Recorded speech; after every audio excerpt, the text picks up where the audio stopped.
没有西红柿没有关系的。那么你说可以不可以呀？那就是可以啊，都不种西红柿。解放前，俄国老鸨子来找过，挖着没？有一个方言呢，那个讲话的腔调比较不一样。那因为我们现场有一个方言老师，所以可以尽量去用那样的方式去说。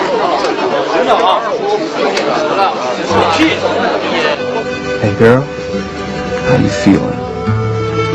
Yeah, thank you. And you? 聊什么呀？一起。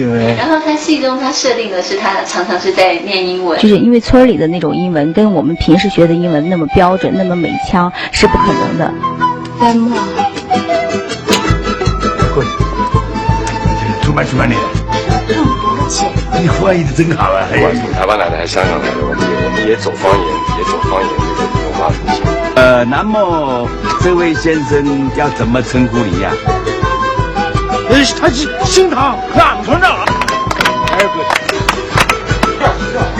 娘就对你说噻。村长，对不对？我给你娘个腿！我等500了。